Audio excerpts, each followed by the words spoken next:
Hey everyone, and welcome to my channel.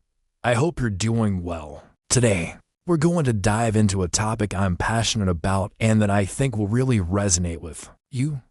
How to recognize the signs of our soul. More specifically, how to tell the difference between the moments when our ego is guiding us and those when our soul is taking the lead. It's an essential question to move forward more peacefully in life. So, let's start with the ego.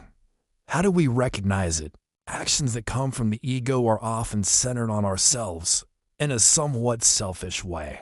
These are behaviors that flatter our pride, but that ultimately prevent us from evolving. You know what I mean. For example, refusing to apologize in an argument when you know very well that the fault is shared. It's the ego saying, "No, I won't give in."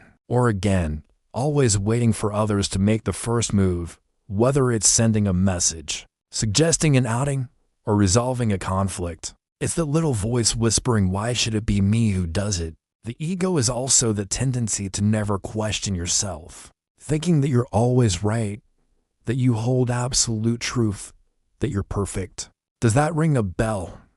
We all have moments like that.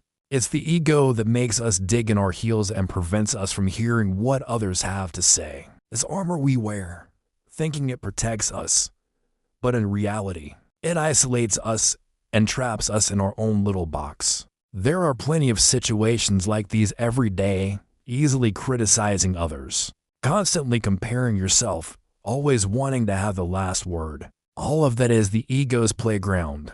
Now, let's talk about the soul. When our actions come from the soul, it's a completely different energy. Everything is more fluid, more right, more aligned. Acting from the soul means learning to forgive, not just others, but also yourself. It's having the courage and humility to question yourself after a tense situation.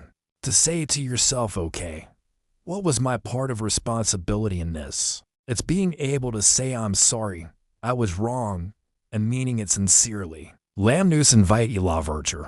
It allows us to listen to a different point of view from ours without feeling attacked. We don't have to agree with everyone, of course, but we can at least try to understand where the other person is coming from. The soul teaches us to accept differences, to see richness and diversity rather than a threat. When we're connected to our soul, we step out of constant judgment toward others, but also toward ourselves. We become more balanced, more authentic. The soul always pushes us to make choices that are opposite to those of the ego. It's fascinating to see this duality within us. For example, your soul will whisper to you, "Go ahead, try this new experience. Step out of your comfort zone. Make that choice that scares you a little but makes you vibrate at the same time." That's where the magic happens. It knows that growth is found in the unknown and the challenge. And meanwhile, what does the ego do? It screams, "No, no, no. Don't change anything. You don't know what awaits you there. What if it doesn't work out?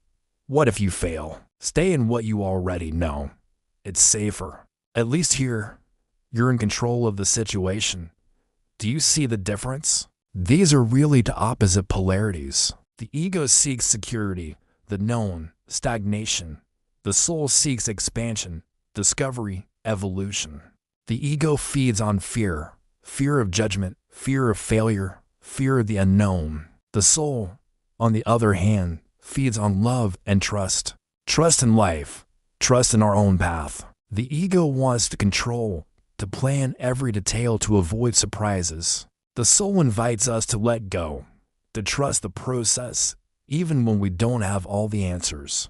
Think of a project that's close to your heart. The ego will tell you, "You're not good enough. Others do it better than you. You're going to make a fool of yourself." It will bombard you with doubts to keep you from taking action. Your soul, on the other hand, will tell you, "Your voice is unique. What you have to offer is precious. Do it for the joy of doing it, regardless of the outcome. Go for it. Trust yourself." But what's interesting is that these two voices coexist within us all the time. The goal is not to eliminate the ego. It's impossible and not desirable. The ego also has its function. It helps us structure ourselves in the material world.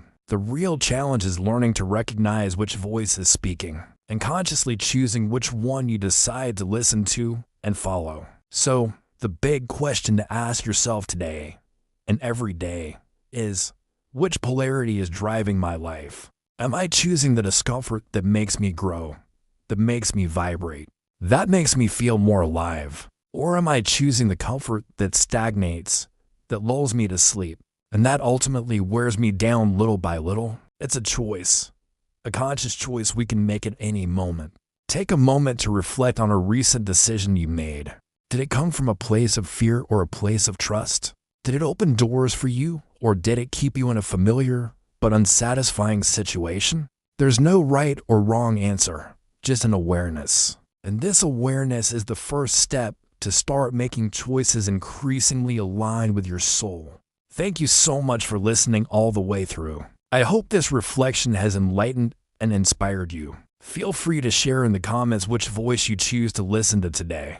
I'm very interested in hearing your feedback.